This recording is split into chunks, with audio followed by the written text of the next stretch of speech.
잘 다루지 않는 갑자기 이제 왕들 하다가 제사장을 좀 살펴보지 않을 수가 없어서 이 부분을 살펴봤습니다. 아, 아주 특이하고 또 굉장히 예외적인 인물이라서 이분을 통해서 또 하나님께 주신 그런 말씀, 교훈을 한번 살펴보도록 하겠습니다. 자, 여호야다를 보면은 어떻게 보면은 남유다 왕국에서는 너무나 중요한 인물이고 어떻게 보면은 이 사람 때문에 꺼져가는 등불이 되살아난 그런 역사의 중심에 있습니다. 한 구절 한번 선택해 보았습니다. 역대기하 23장 16절에서 19절, 17절인데 어떻게 보면 이 여호야다를 통해서 백성들이 드디어 이제 행동에 나서는 그런 구절입니다. 제가 한번 읽겠습니다. 이 부분은 같이 한번 읽겠습니다. 시작. 여호야다가 자기와 온 백성과 왕 사이에 언약을 맺어 그들이 주의 백성이 되게 하니 그때 온 백성이 바알의 집으로 가서 그 집을 허물고 그의 제단들과 형상들을 산산조각 내며 제단들 앞에서 바알의 제사장 mat단을 죽이니라. 예. 자, 이게 배경이 계속해서 이제 이 지도를 쓸 수밖에 없습니다. 왜냐하면 대충 이제 그 뒤에 배경을 알려면은 자, 현재 지금 북이스라엘과 이제 남 유다가 지금 연합을 해서 드디어 이제 전쟁을 일으킨 게 이제 거의 지금 그 배경이 이제 두 번입니다. 자, 아합과 여호사밧이 이제 연합해서 저기 있는 그 지도에 있는 라못길르앗으로 이제 쳐들어가죠.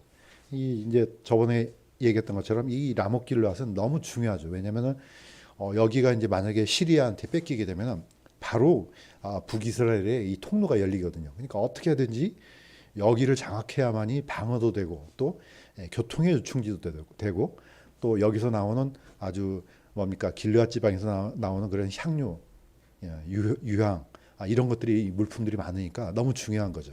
자, 아합은 이때 가서 이제 이 전쟁에서 죽고 요사밧 왕은 겨우 목숨만 살아서 이제 남쪽으로 이제 도피를 하죠.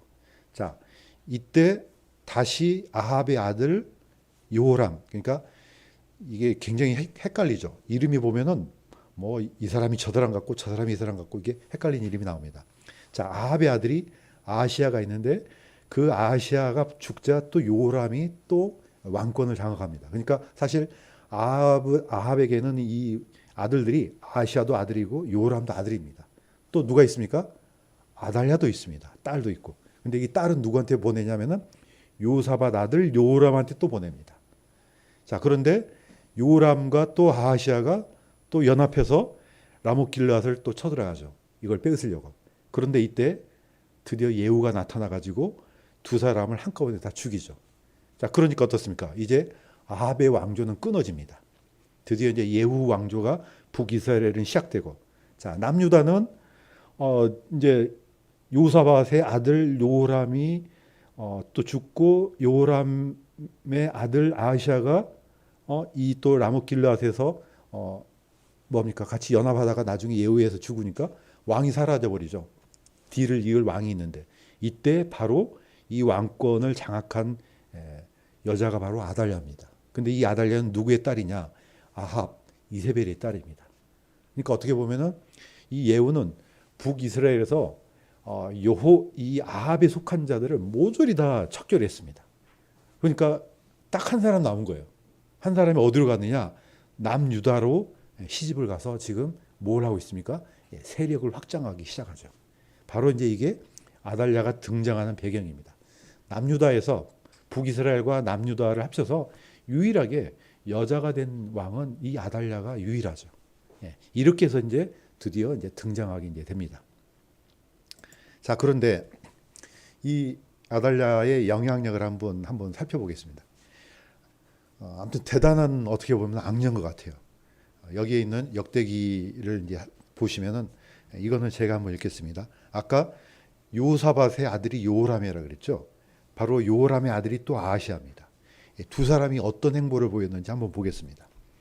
요람이 일어나 자기 아버지 왕국을 얻은 뒤에 자기 세력을 강화하고 자기의 모든 형제와 또 이스라엘 통치자 중에 여러 명을 칼로 죽였더라. 그가 이스라엘 왕들의 길로 걸어 아합의 집이 행한 것 같이 행하였으니 이는 그가 아합의 딸을 아내로 맞았기 때문이라. 자, 성경에서는 이렇게 왜 요람이 요사밧의 경건한 아들, 경건한 아버지 밑에 아주 경건한 아들이 태어나는데 이상한 아들이 하나 태어났습니다. 세상을 살아보면 이런 일이 굉장히 많이 있죠. 아버지는 참 훌륭한데 그 아들은 어떻게 해서 저런 아들이 태어났나, 이런 사람도 있고, 또 아버지는 아주 악한데 그 아들은 아주 훌륭한 그런 왕들이 유다 이 왕조를 보면 많이 등장합니다. 자, 어쨌든 이 사람 요사밧의 아들 요람은 아주 악한 길로 걸었죠. 이 사람도 왕국을 얻기 위해서 어떻게 했다고요? 자기 형제들을 모조리 다 죽여버렸습니다.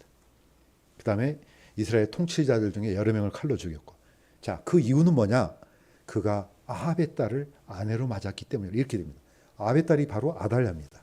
그러니까 아달랴가 그 곁에 있어서 어떤 조종을 했는지 우리가 충분히 이해할 수가 있습니다. 자, 요람이 죽자 그 아들 아하시아가 등장하는데 바로 이 아하시아가 예후에 의해서 죽임을 당한 왕입니다. 자, 그런데 이 아하시아의 통치도 똑같습니다. 아하시아가 통치하기 시작할 때 나이가 42세더라. 그가 예루살렘에서 1년 동안 통치하니라. 그의 어머니 이름은 아달랴더라. 그 역시 아합의 길로 집의 길로 걸었으니 이는 그의 어머니가 그의 좋은 자가 되어 그를 파멸로 이끌었더라. 예. 그러니까 어떻게 보면은 사탄도 굉장히 이 계략에 뛰어난 그런 신 같아요. 자, 거의 전멸되다시피 한 그런 작은 씨앗 하나를 남유다 왕국에다 심어놓죠. 마치 뻐꾸기처럼. 뻐꾸기 잘 알잖아요. 뻐꾸기 어떻게 키웁니까? 다른 새 둥지에 올라가고 알 하나를 놓고 가잖아요. 그러면은 그 뻐꾸기 알이 아주 잘 자라서 먼저 이렇게 깨어나기도 하지만 또 덩치도 엄청 커지잖아요. 모조리 어떻게 합니까? 안에 있는 둥지에 있는 알들을 다 밀어뜯어 가지고 다 죽여버립니다. 그러니까 이 사탄이 아달랴를 이런 남유다 왕국에 뻐꾸기처럼 집어넣었다고 이제 볼 수 있는 겁니다. 자, 이 여자가 드디어 이제 다윗 왕 계보를 모조리 이제 척결하는 그런 내용이 나옵니다. 자, 제목을 이렇게 한번 지어봤습니다. 어둠의 권력 아달랴. 딱 맞는 것 같아요. 물론 아달랴가 이렇게 생긴 건 아니에요. 그냥 스틸 컷을 하나 갖고 왔습니다. 아마 이런 무시무시한 그런 시대가 도래하지 않았을까. 자, 왜 그런지 한번 보겠습니다. 아시아의 어머니 아달랴가 자기 아들이 죽은 것을 보고 일어나 왕가의 모든 씨를 멸하였으나 요람왕의 딸 곧 아하시아의 누이 요세바가 아하시아의 아들 요아스를 취하여, 그러니까 딱 한 사람 남은 요아스를 숨겨두죠. 누구냐? 이 사람이 바로 이제 요호야다입니다. 그러니까 요호야다의 이제 뭡니까? 부인이 몰래 이제 숨긴 거죠. 자, 그와 그의 유모를 침실에 숨겨 아달랴에게서 피하게 하였으므로, 자, 이때 겨우 한 목숨이 살아남죠. 자, 요아스는 이렇게 해서 주의 집에 성전에서 6년 동안 숨어 있었고 아달랴가 그 땅을 통치하였더라. 뭐 충분히 상상이 되죠. 뭐죠 그다음에? 하여튼 어쨌든 엄청난 권력을 무소불위, 예, 거의 누구도 넘볼 수 없는 이 정권을, 권력을 지어 틀어서 남유다를 이렇게 공포 정치로 이제 집어넣은 것을 볼 수가 있습니다. 자, 그러니까 너무 무서우니까 어때요? 6년 동안 그 아이를 키우죠. 이게 바로 이제 그때 이 남유다의 이제 현실이었습니다. 자, 그런데 한 가지 의문점이 떠오릅니다. 어떤 의문점이냐? 자, 성전에는 오로지 레위 지파만 들어갈 수 있습니다. 그런데 어떻게 해서 유다 지파인 요아스가 성전 안에 숨을 수 있고 숨길 수 있냐 이거죠. 물론 어린아이니까, 갓난아이니까 자기가 들어가진 않았겠죠. 자, 그래서 이제 약간을 생각을 해봤습니다. 그래서 성전이 어떤 기능을 한지 약간 이 부분에서 빠져나와서 한번 생각해 봤습니다. 자, 옛날에 이제 같이 나눴던 말씀인데 한번 보도록 하겠습니다. 성전은 누가 보더라도 하나님께 구별된 공간입니다. 그래서 민수기 1장 51절에도 성막을 칠 때는 딱 치고 나서 그 겉에 울타리 주위에 누가 칩니까? 레위 지파가 칩니다. 그러니까 아무 집 하나 치는 게 아니죠. 레이지파가 성막 주변을 다 장악합니다. 함부로 들어오면 어떻게 해요? 가까이 오는 낯선 자는 죽일지니라. 이건 하나님의 명령이에요. 자, 레이 사람들은 증언의 성막 주변에 돌아가면 진을 쳐서 이스라엘 다손 회중에게 진노가 임하지 않게 할 것이요. 자, 이곳은 너무나 거룩하기 때문에 같은 이스라엘 지파라 할지라도 마음대로 드나들고 하는 데가 아니죠. 예, 일단 주변에 레이지파가 치고 그 레이지파를 울타리로 이제 경계로 삼아서 그 안에는 이제 제사장이 들어가고, 자, 이 뜰까지 들어가죠. 그 다음에 지성소는 아무나 들어올 수가 없죠. 예, 그래서 구별된 공간. 그래서 가장 거룩한 공간 하면 한마디로 지성소 이렇게 합니다. 지극히 거룩한 성소. 한마디로 여기는 아무나 못 들어오죠. 자, 그런데 그러면은 요옷을 어디다 숨겼을까? 이걸 보면 이해가 될 겁니다.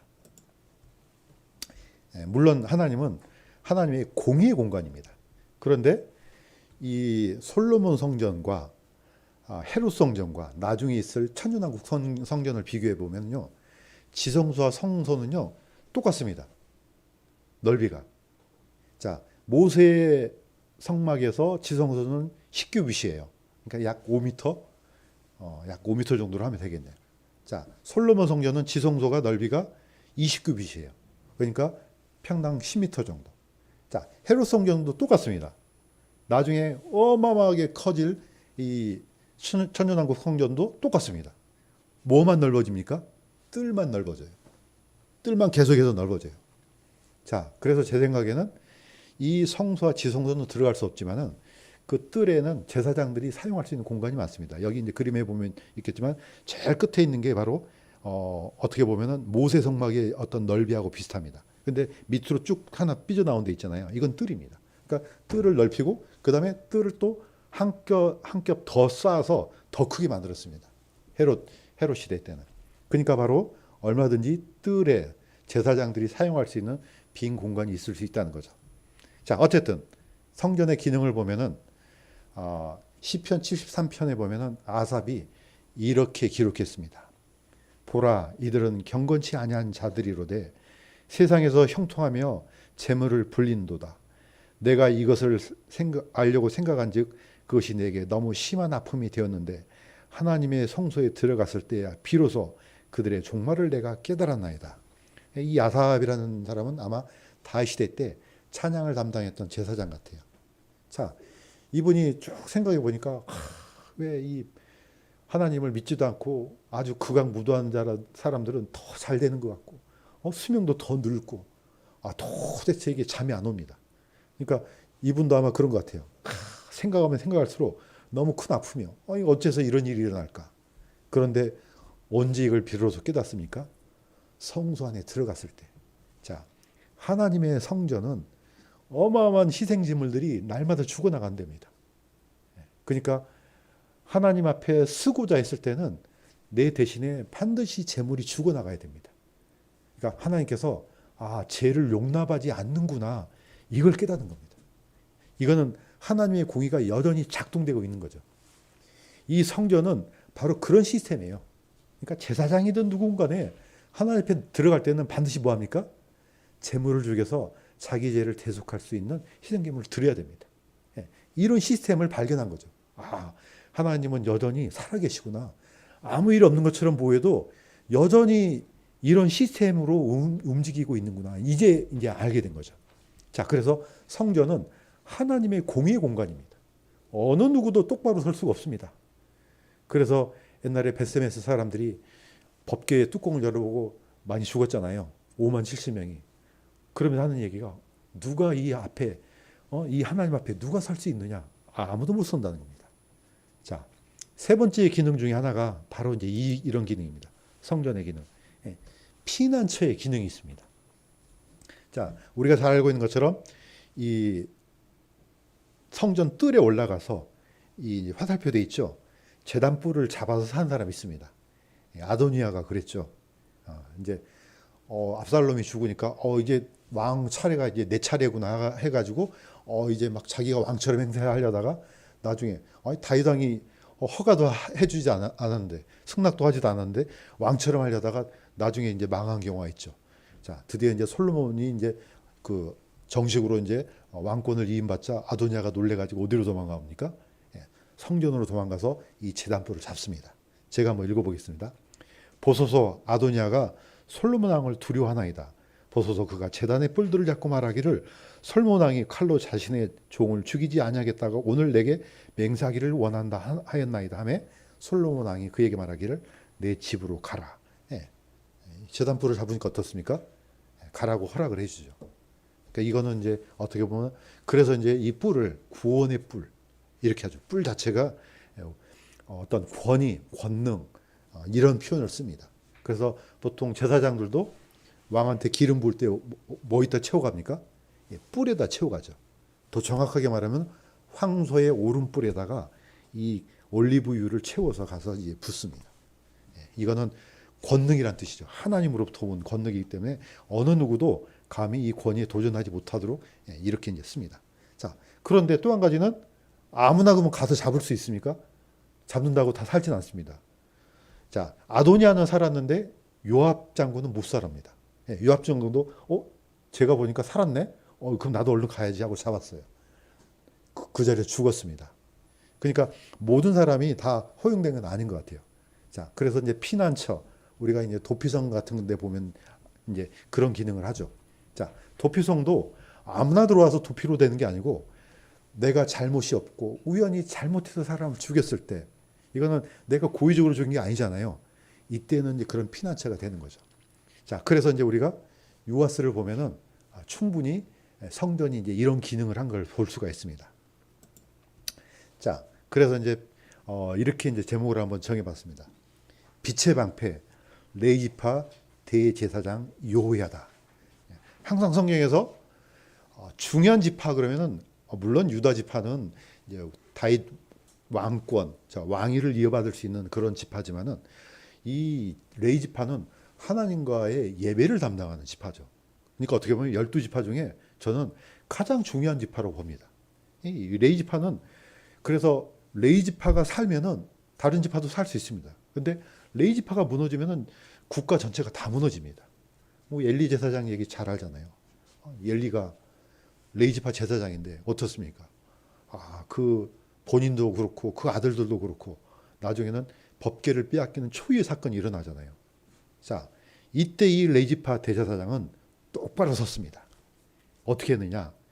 요람 왕의 딸이요, 제사장 요야다의 아내인 요사부아시, 아까는 또 요세바라 그랬죠. 같은 이름이 이렇게 뭐랄까 발음이 약간 다른 것 같아요. 자, 그의 아내가 이제 아달랴로부터 요아스를 숨겼으므로 그녀가 그를 죽이지 못하였다라 했는데 사실 이거는 누구의 계획이겠습니까?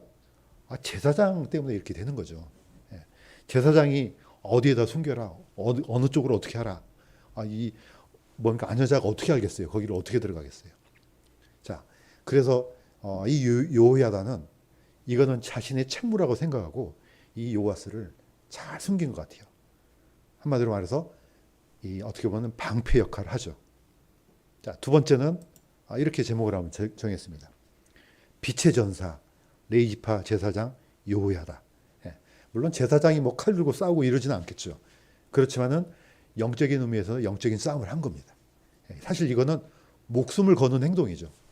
자, 괜히 들통났으면 누가 죽습니까? 이 제사장 가족 3족이 다 멸하겠죠. 아달랴가 어떤 여자예요? 다 죽이잖아요. 뭐 아들이고 뭐고 없어요.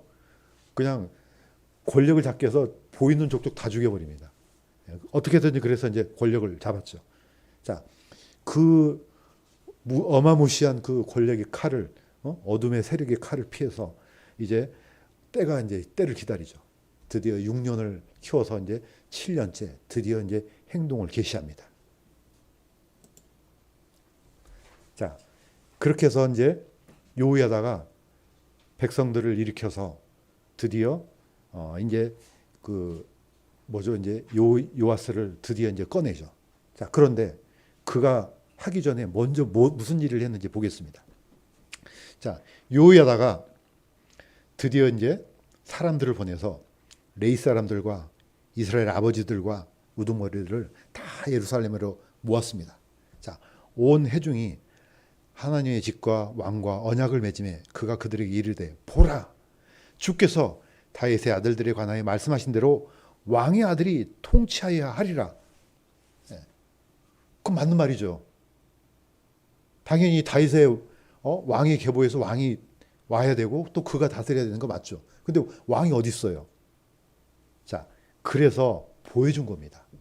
사람들한테 드디어 성전에 숨겨놓은 그 요아스를 보여준 거죠.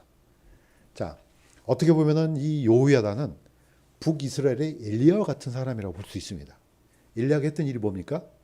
이미 말라기 선지자에 또 했던 얘기 것처럼 제가 이 부분은 같이 한번 읽어보겠습니다. 자, 시작. 보라, 크고 두려운 주의 날이 이르기 전에 내가 대언자의 엘리야를 너에게 보내리니 그가 아버지의 마음을 자녀들에게로 돌아오게 하며 자녀들의 마음을 그들의 아버지들에게로 돌아오게 하여 내가 와서 저주로 그 땅을 치지 아니하게 하리라. 엘리야가 했던 일들이 바로 그 선조들 아브라함과 이삭과 야곱과 그 수많은 선조들의 마음을 돌이킨다는 거죠. 자녀들한테, 바로 이 자손들한테. 또 자손들은 그런 마음을 갖게끔 하는 게 바로 엘리야였습니다. 이 여호야다 똑같습니다. 남쪽에 남유다에 있었던 이 여호야다도 그들의 마음을 돌이켜야 돼요. 하나님 앞에. 자, 그래서 왕이 살아있다는 것을, 계보가 아직 끝나지 않았다는 것을 보여주는 거죠. 자, 그래서 그의 마음을 돌이키고, 두 번째, 유다의 등불을 보호했습니다. 자, 그러면서 제사장이지만은 아주 우리가 이제 역대기를 보면 알겠지만은 어떻게 행동할지를 자세하게 일러줍니다. 그래서 원래 성전 안으로는 누가 들어갑니까? 레위지파만 들어갑니다. 자, 그런데 이 성전 밖으로는 유다 지파가 지키고 있겠죠.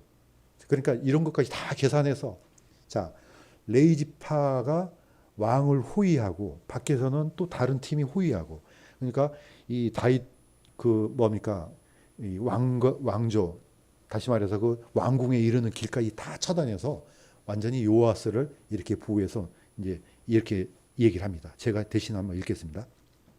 너희가 행할 일은 이러하니라. 레위 사람들은 각각 손에 병기를 잡고 사방으로 왕을 에워싸며 누구든지 그 집에 들어오거든 죽일 것이로되 너희는 왕이 들어오고 나갈 때 왕과 함께 할지니라. 그때 그들이 왕의 아들을 데리고 나와 그들에게 왕관을 씌워 증언책을 주며 그를 왕으로 삼을 때 요호야다와 그의 아들들이 그에게 기름을 붓고 이르기를 국왕폐하 만세하니라. 거의 풍전등하죠. 자, 이 마지막 하나 있는 아들이 죽어버리면 어떻게 보면 다윗의 계보는 다 끊어져 버립니다. 거의 오른쪽에 있는 왼쪽에 있는 그림처럼 거의 불씨가 꺼질락 말락 하는, 지금은 이제 전등불이니까 이런 걸 잘 생각을 못 하겠네요. 저는 어렸을 때 가끔 그 불 꺼지면 촛불 켜고 하거든요. 막 바람이 할 때 어떻게 합니까? 다 손으로 이렇게 하잖아요. 똑같습니다. 꺼지지 않도록 손으로 이렇게. 나중에 불씨를 되살려서 사람들한테 이제 보여주죠. 자, 나중에 어디까지 보여줍니까? 드디어 왕한테 기름 부음까지 합니다. 그러니까 정식으로 이제 왕이 되죠. 자, 요야다가 했던 일이 또 있습니다. 왕을 살려냈을 뿐만 아니고 드디어 이제 그 아달랴가 그 소식을 듣고 성전 뚫러 오자 딱 보니까 어떻습니까? 아달랴는 성전에서 자기의 파멸을 깨닫게 됩니다. 아, 이거는 자기가 막을 힘이 없구나. 아까 아삽이 성전 안에서 비로소 그들의 종말을 깨달았다 한 것처럼 이 아달랴는 성소에서 드디어 성전에서 뜰에서 이제 끝났구나. 근데 성전 안에서는 죽이지 못하죠. 드디어 성전 밖을 지나서 자기 집으로 돌아가는 길에 죽입니다. 그래서 아달랴의 통치는 이것으로 이제 끝나게 됩니다.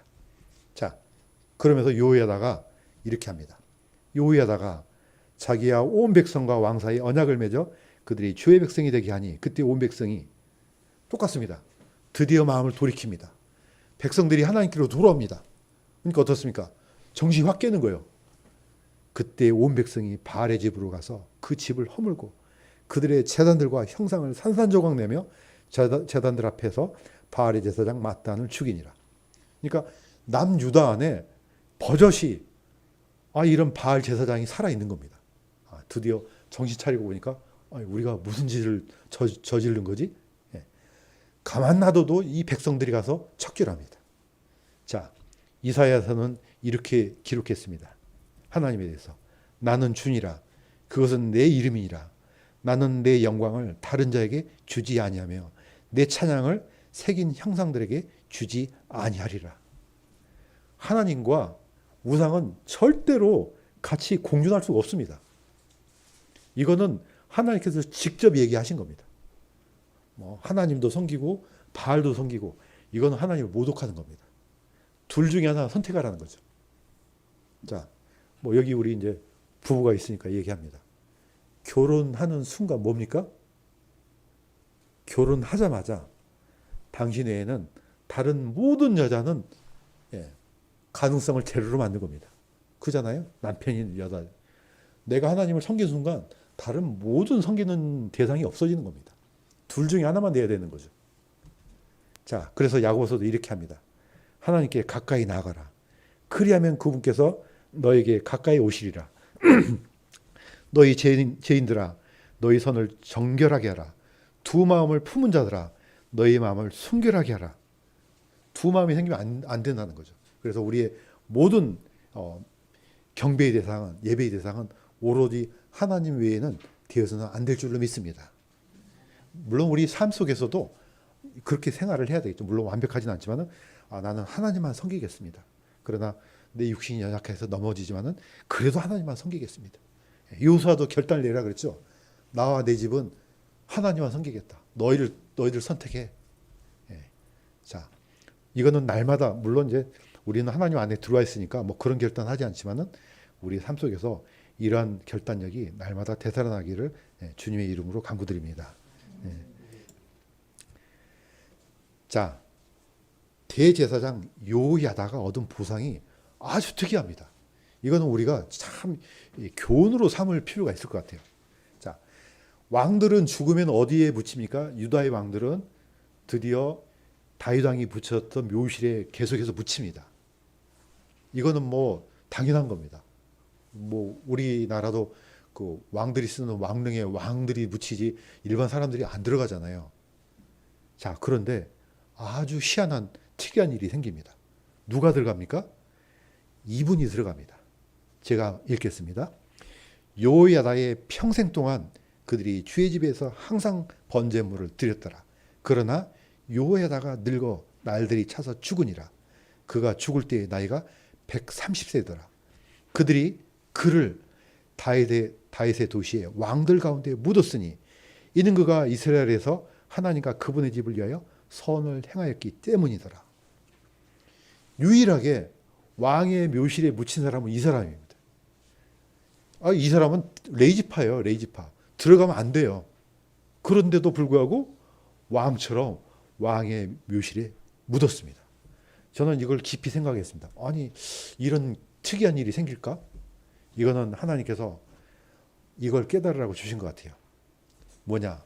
왜 이 사람이 여호와에다가 이런 영광을 얻었느냐? 그가 이스라엘에서 하나님과 그분의 집을 위하여 선을 행하였기 때문이더라. 이건 보상입니다. 얻을 수 없는, 감히 누구도 얻을 수 없는 어마어마한 영광을 이 제사장 여호야다가 얻었습니다. 자, 그런데 반대로 아까 얘기했던 요사밧의 아들, 경건했던 요사밧의 아들 요호람. 요호람이 누굽니까? 바로 아달랴의 남편이에요. 이 사람은 어떻습니까?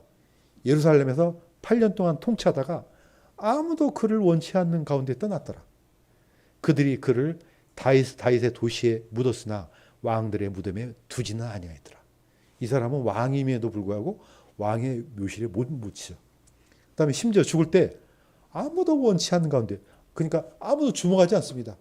보통 죽을 때 보면은 그 사람을 외통해하는 사람이 있잖아요. 죽음을 안타까워하고 이순신 장군처럼 그냥 울고불고. 근데 원균이 죽었을 때는 죽든지 말든지 잘 죽었네. 요람은 그런 상태가 됐습니다. 아무도 뭐 죽든지 말든지 대신에 왕의 묘실에도 안 묻힙니다. 자, 너무나 대조가 되지 않습니까? 그래서 이 여호야다가 얻은 이 보상은 이거는 이런 영광을 얻는 사람은 보라는 거구나. 앞으로 어떤 일을 행할지. 그래서 이제 마무리하겠습니다. 자, 요야다를 통해서 얻는 교훈은 이걸 것 같아요. 자, 구원은 다 똑같습니다. 구원은 차별이 없습니다. 있을 수가 없죠. 왜냐하면 선물이기 때문에. 자, 그래서 예루살렘에 오셨던 오순절에 예루살렘에 왔던 성령이나 그 옛날 안디옥에서 바나바와 바울을 파송했던 성령이나 똑같습니다. 성령은 선물이니까요. 차별이 없습니다. 그러나 보상은 그렇지 않습니다. 이건 이제 성화죠. 성화는 다 차별이 있습니다. 우리가 착각하는 게 뭐 구원 받았으면 다 그걸로 땡이지 뭐. 절대로 아니라는 게 이게 성경에서 증명됩니다. 이거는 한번 읽겠습니다. 같이 시작. 보라, 내가 속히 오르니 내가 줄 보상이 내게 있어 각 사람에게 그의 행위에 따라 주리라. 나는 알파와 오메가요 시작과 끝이요 처음과 마지막이라. 이거는 뭐 두고두고 우리 스스로도 새겨야 되지만은 또 다른 사람한테도 그대로 전해야 될 필요가 있습니다. 이거는 예수님께서 하신 말씀이에요. 뭐라고요? 행위에 따라 주리라. 구원받은 사람이 어떻게 살았는지는 다 차이가 있습니다. 아니 사도 바울처럼 평생을 그렇게 산 사람하고 그냥 구원받고 땡하고 집에서 그냥 잘 먹고 잘 살다가 죽은 사람은 어떻게 똑같겠습니까? 이거는 하나님의 공의에 어긋난다고 봅니다.